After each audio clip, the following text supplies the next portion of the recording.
我是阿力，我们今天的视频呢，主要来聊一下伊隆马斯克的一个最新的动态，它对这个币圈的重大的影响，尤其是对比特币、以太坊和狗狗币的影响。那么我认为这个月呢，币圈呢将进入一个疯牛的状态。那么在讲这个话题之前啊，我们先说一下一个叫鱿鱼币的这个币啊，那么它暴涨了2300倍之后啊，现在已经归零了。那么这个事情啊，对我们有一些教育意义，所以要跟大家聊一下。那么节目的最后一部分，我们来说一下狗狗币最新节点更新的一个状况啊，以及对后市的影响。好，我是阿力。如果你是第一次打开我的视频，我的频道呢是专注于加密货币和美股投资，希望你能够点击订阅，让我们一起见证这个世界的新浪潮。好，首先来看一下这个节目的第一部分啊，相信很多朋友都看了这个 Netflix 奈飞的这个爆火的网剧啊，叫《鱿鱼游戏》。那么这部剧在美国地区啊，它占领这个排名榜的第一名啊，已经占领了好几周了。所以呢，因此这个趁着这个热点啊，就出来了一个加密货币叫鱿鱼币。那么如果你还记得这部剧的这个故事情节的话，应该会对鱿鱼币啊有所戒备啊。那么这部剧的这个主要的情节呢，就讲456个闯关者，最后只有一个人活着出去了。那么这一集最后的这一个人得到了巨款，剩下的人都死掉了。但是很多人都看了这个新币出来就暴涨，就跟着这个热度啊，就跟进去，把这个钱就砸进去了，一窝蜂的杀进去啊！没想到几天的时间啊，这个币就归零了。那么归零之后啊，很多的媒体呢都在大肆的报道。那么这也很好理解啊，毕竟目前的主流媒体呢还是认为加密货币是一个骗局。但是呢，故事远远没有到此就结束了。由于币呢昨天呢死灰复燃，貌似呢有凤凰涅槃重生的这个迹象啊。所以我看到很多中文的这个交流群里面，很多人又喊着要杀进去啊，喊着一些口号，说我命由我不由天啊，这种口号都出来了，真是不把自己的钱当钱啊。那么对于这种情况呢，我们只能坐观其变啊。那么看看这个鱿鱼币最后到底该怎么收场啊？其实每一次的牛市都会有这样子的杀猪盘的出现。有的隐藏的比较好啊，像这个稍微拉长一点战线啊，放长线钓大鱼。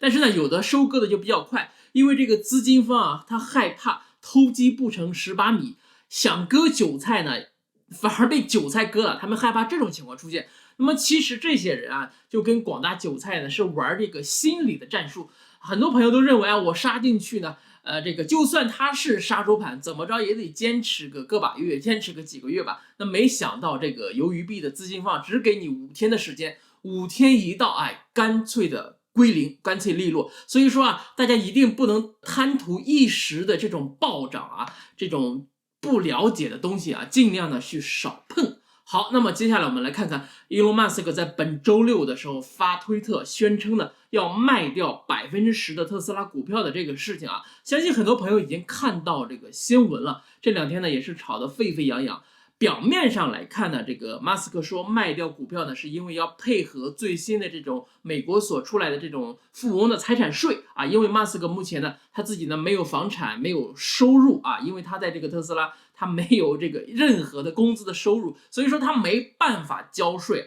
那么要想交税呢，唯一的一个途径呢，就是卖掉手中的一部分的股票。那么理论上来讲呢，马斯克这么说话呢，真的是滴水不漏啊。很多亿万富豪呢，也都是像他这样啊，不拿1分钱的收入，只持有公司的股份，或者是公司以各种的名义呢，奖励他一些这种期权啊。所以说人家这种合理的避税的行为呢，也是一绝啊。那么背后马斯克出售这个股票呢，也是受到这个期权到期的影响的啊。那么这并不是我们今天所讨论的重点啊。根据美国媒体的报道，此次马斯克减持股票以及出售期权得到的最后的净收入啊，就到手的这个扣掉税到手的这个收入是150亿美元。那么重点来了，马斯克该怎么处理这笔钱？除了他的偿还一些个人的债务之外呢，他的钱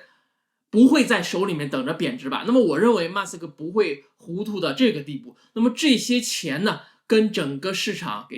带来了巨大的想象空间。那么这也是今天比特币、以太坊以及狗狗币上涨的一个重要的原因，因为这些150亿美元确实是一笔巨款啊。那么尤其是这个背后这个马斯克这个人啊，他站在哪边啊？他去投哪一个币，那么对后市的这个影响都是非常大的，想象空间极大。那么根据马斯克之前的态度啊，他的公司特斯拉持有的是比特币，对吧？大家都知道。那么他个人是持有这个以太坊和狗狗币的。那么会不会在年底之前，他个人呢继续加仓以太币和狗狗币呢？那么我认为啊，在他这个卖出特斯拉股票之后呢，会陆续向大家透露的啊。毕竟这个人呢，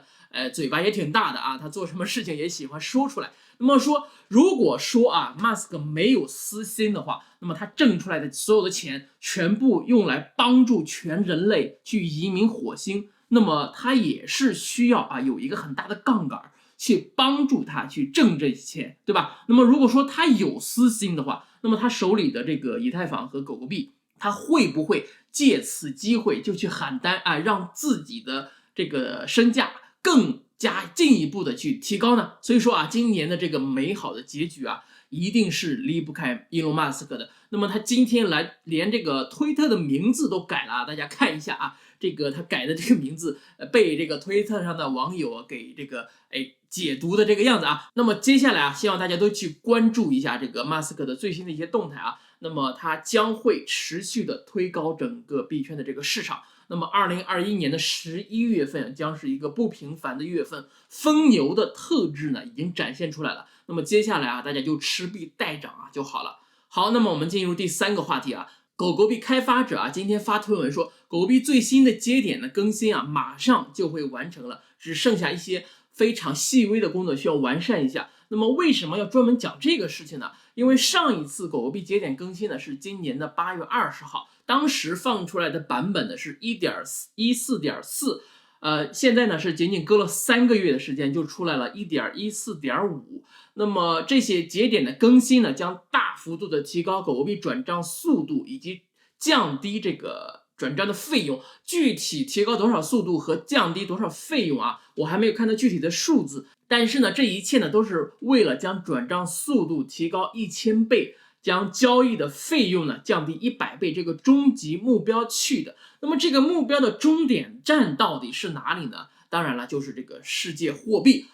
至少呢，在技术层面，我看到了有人在背后呢在做这件事情，在做实事，而不是呢每天去喊空话的这种状态。那么如果说半年前啊，这个狗狗币没有技术啊，只是一个热度币的话，你这么说的话，我也无话可反驳的话，那么但是时至今日，狗狗币的团队呢已经步入正轨了，在达到这个目标之前呢，我希望呢大家还是这个先埋伏进去啊，一旦狗狗币的交易费用大幅度下降，转账速度大幅度提高的时候啊，那么你就上不了车了，那就是冲向月球的日子了。那么我知道很多朋友都盯着这个我的胡子啊，在这个年底之前到底能不能剪掉啊？说实在话，我自己呢一点都不担心。那么在这个币圈待的时间久了，大家都应该明白一件事情，90%以上的时间呢都是非常无聊的，要么就是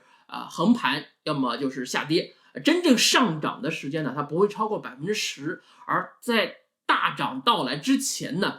是没有人跟你打招呼的啊，大家只能去提前的埋伏。好，那么以上呢就是今天节目所有的内容了，希望能够带给大家一些思考，我也会持续不断的创作更好更有价值的内容，希望你能够点赞转发加订阅，让我们一起进步，共同发财。 Peace。